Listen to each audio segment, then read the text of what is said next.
साथ गुंजन दीक्षित। आप देख रहे हैं हमारा खास प्रोग्राम विश्लेषण, जहां होता है हर खबर का विश्लेषण। और आज विश्लेषण होगा मैनपुरी के चुनाव दंगल का, जहां सपा ने डिंपल को मैदान में उतारकर अपने पत्ते खोल दिए हैं, लेकिन चाचा शिवपाल अपने पत्ते नहीं खोल रहे।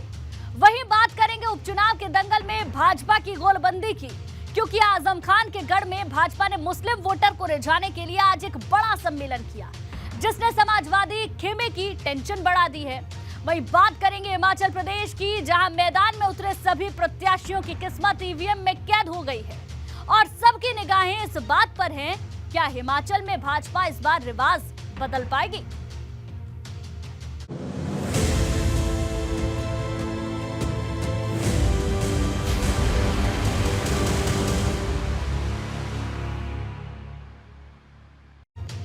तो चलिए विश्लेषण में सबसे पहले बात मैनपुरी में डिंपल से किसका दंगल की, क्योंकि भाजपा लगातार जीत का दम तो भर रही है, लेकिन अभी तक वो तय नहीं कर पाई है कि मैनपुरी की लड़ाई यादव वर्सेस यादव होगी या यादव वर्सेस शाक्य होगी।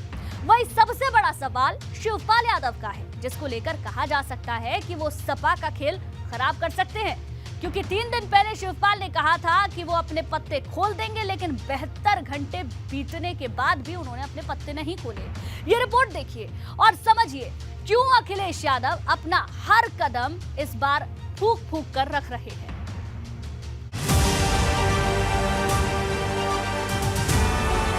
मैनपुरी में डिंपल से किसका दंगल, कब पत्ते खोलेंगे अखिलेश के अंक।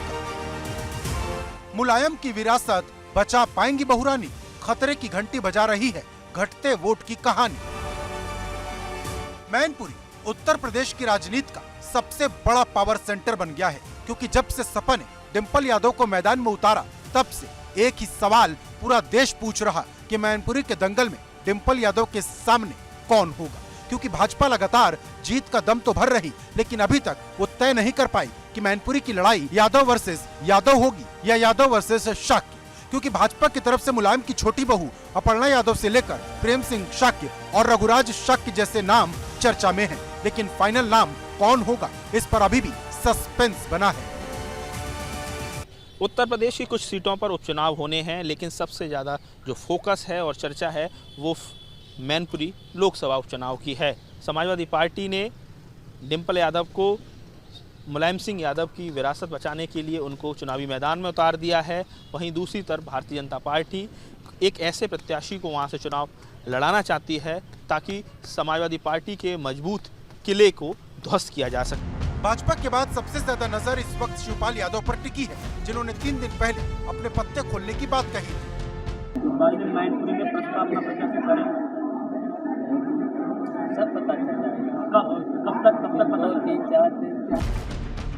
लेकिन शिवपाल अभी तक चुप्पी साधे हैं और शिवपाल की यही चुप्पी समाजवादी पार्टी के लिए खतरे की घंटी बजा रही, क्योंकि अगर शिवपाल यादव ने डिंपल को अपना आशीर्वाद नहीं दिया तो मैनपुरी में सपा का खेल खराब हो सकता है।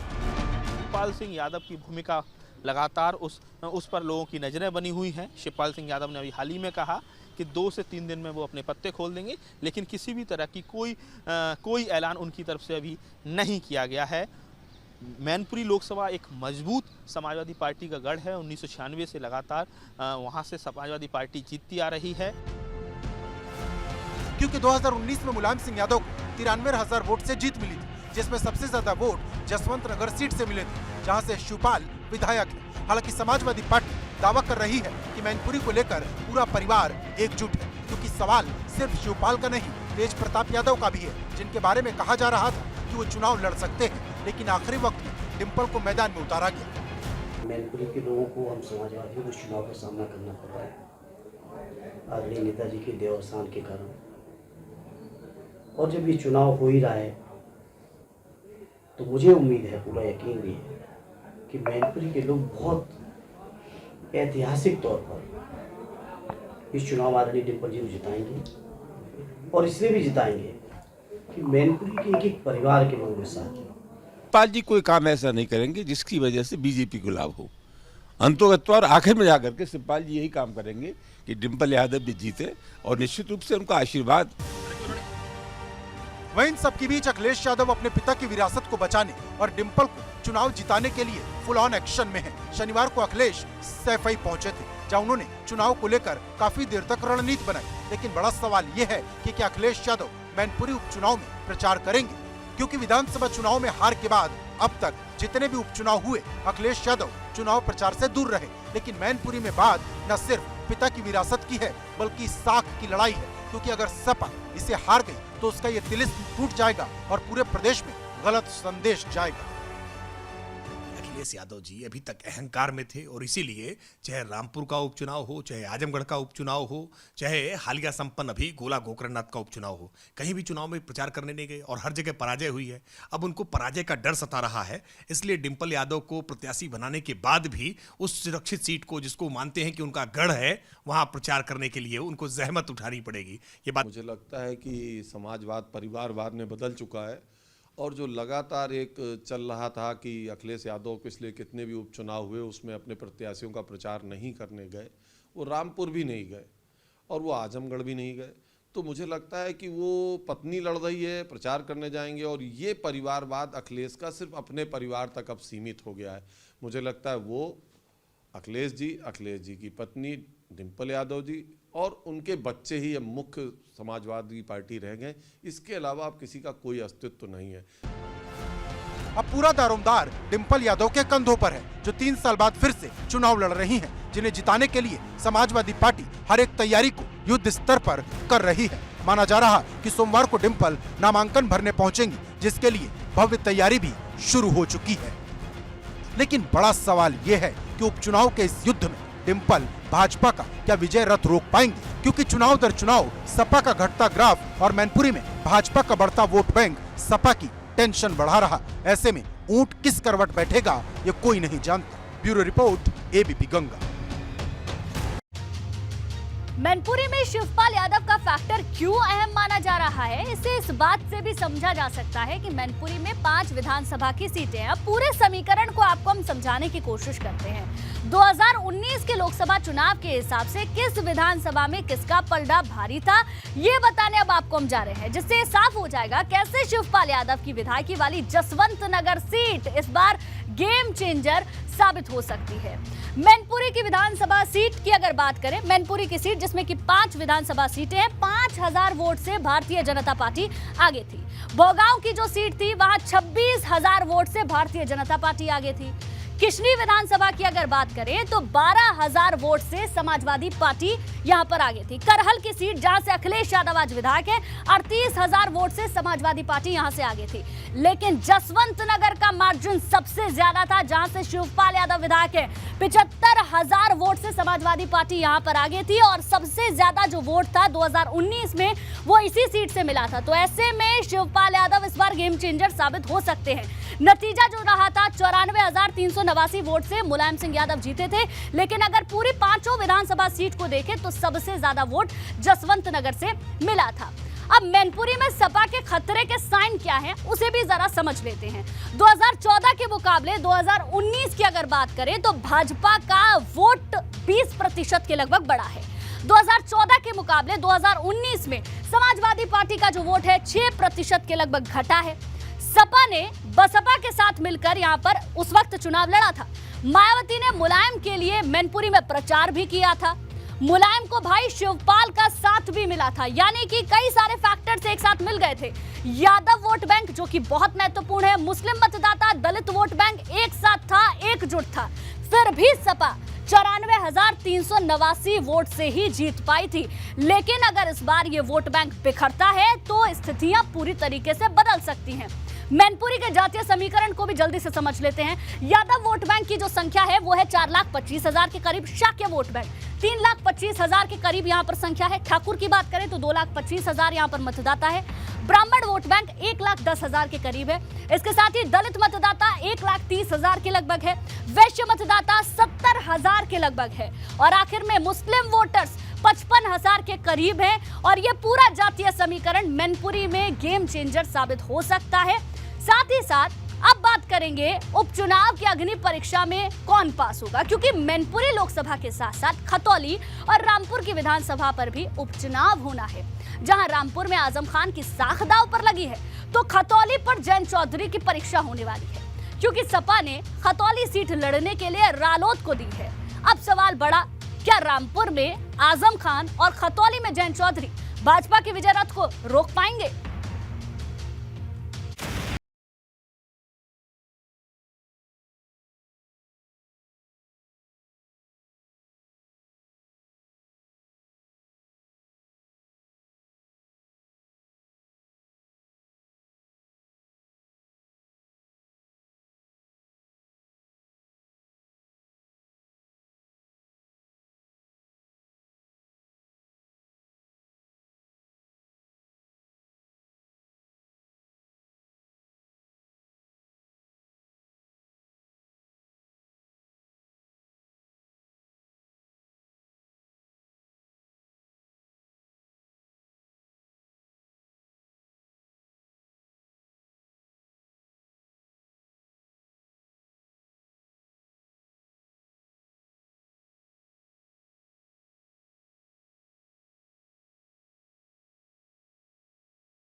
हैं।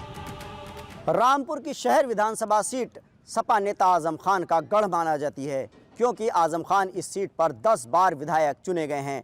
लेकिन इस बार अपने गढ़ को बचाने के लिए आजम खान सपा की तरफ से किसे चुनावी मैदान में उतारेंगे, ये बड़ा सवाल है।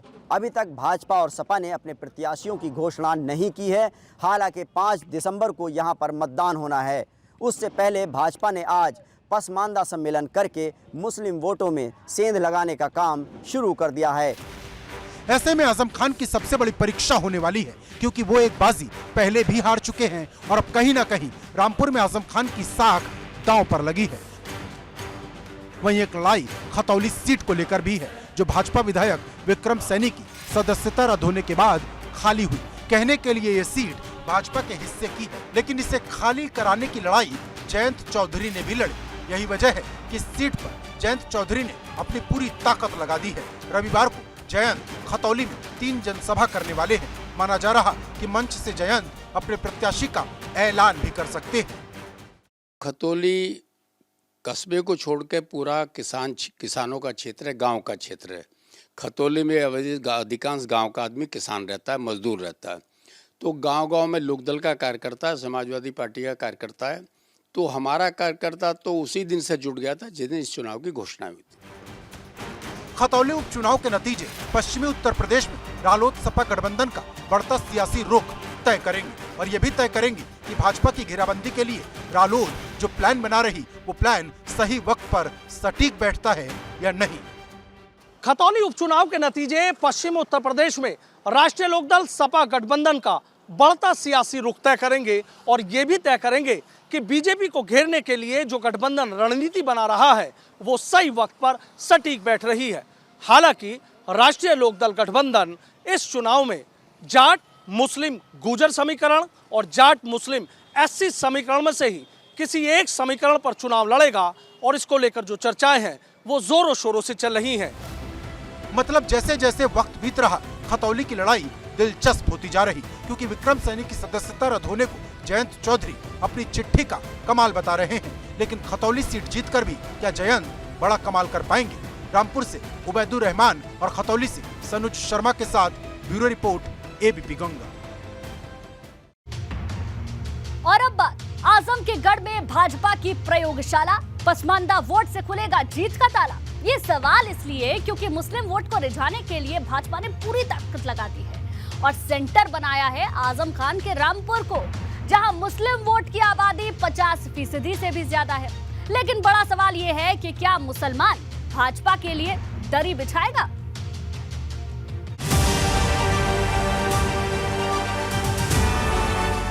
आजम के गढ़ में भाजपा की प्रयोगशाला, पसमानदा वोट से खुलेगा जीत का ताला। 16% मुसलमान किसे बनाएंगे पहलवान? उत्तर प्रदेश की राजनीति में 16% मुसलमान हर एक राजनीतिक दल की पहले पसंद बने हैं, क्योंकि अब तक सिर्फ ये माना जाता था कि मुसलमान सपा, बसपा और कांग्रेस को वोट करता है। लेकिन अब भाजपा भी मुस्लिमों को रिझाने में जुट गई है। भाजपा ने मुस्लिम वोट की गोलबंदी पसमानदा समाज के सम्मेलन के जरिए उस रामपुर में की, जिसे आजम खान का सबसे बड़ा गढ़ कहा जाता है, जहां मुस्लिम वोटर की आबादी 55% के करीब है।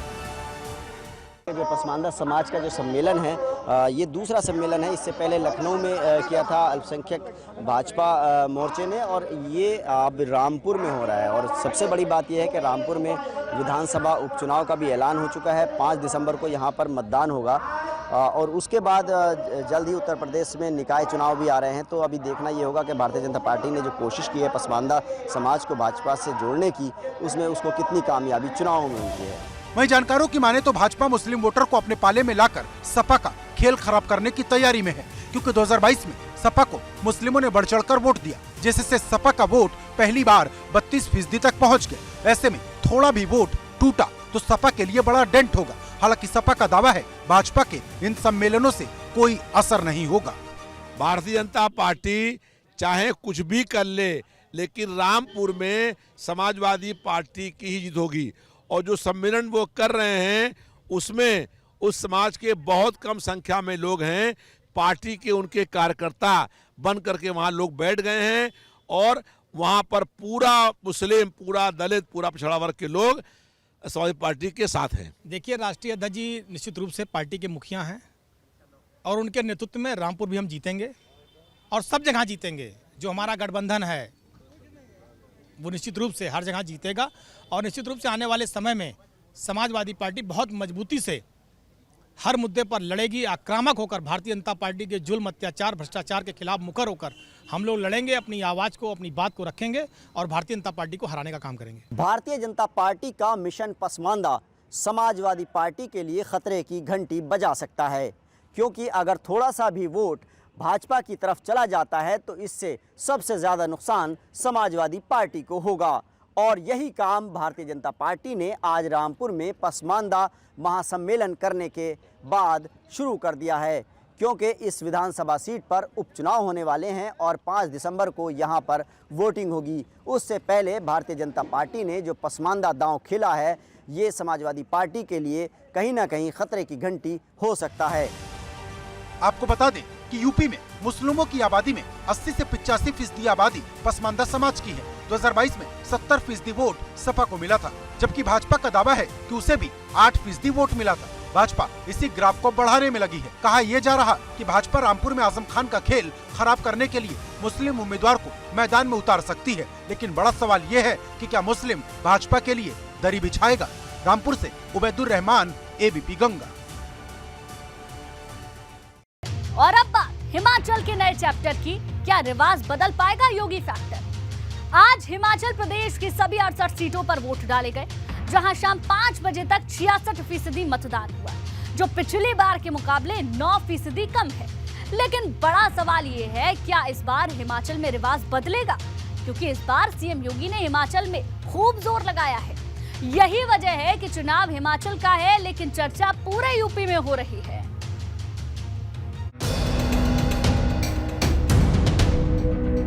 हिमाचल का नया चैप्टर, रिवाज बदल पाएगा योगी फैक्टर। ईवीएम में कैद हुई 412 उम्मीदवारों की किस्मत। 8 दिसंबर को आएंगे नतीजे।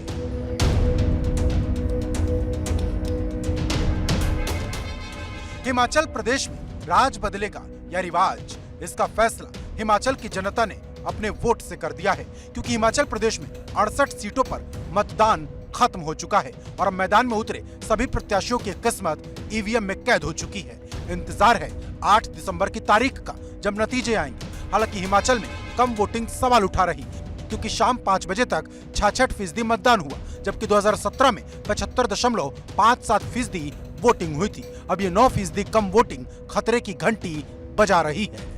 हिमाचल प्रदेश में 6 बजे मतदान खत्म हुआ, और इस बार हिमाचल प्रदेश की अगर बात करें तो यहाँ पर महिला मतदाताओं में खासा उत्साह देखा गया। मतदान केंद्रों के बाहर लगातार भीड़ देखी गई, और आपको बता दें कि वोटिंग का वक्त जब खत्म हो गया उसके बाद भी करीब 1.5 घंटे तक कई मतदान केंद्रों पर लंबी कतारों में लोगों को देखा गया। और जिस तरह से मतदान हुआ, हालांकि अभी फाइनल आंकड़ा आना बाकी है, लेकिन उससे ये साफ है कि इस बार भी मतदान का रिकॉर्ड बनेगा।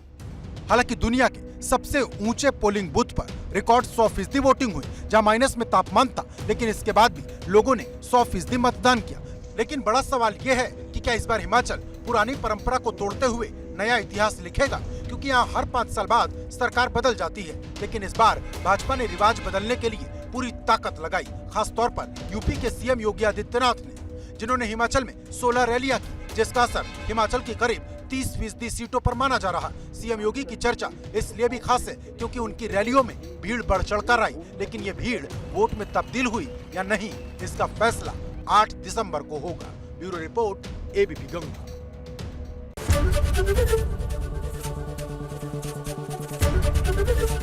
एबीपी गंगा, खबर आपकी, जुबान आपकी।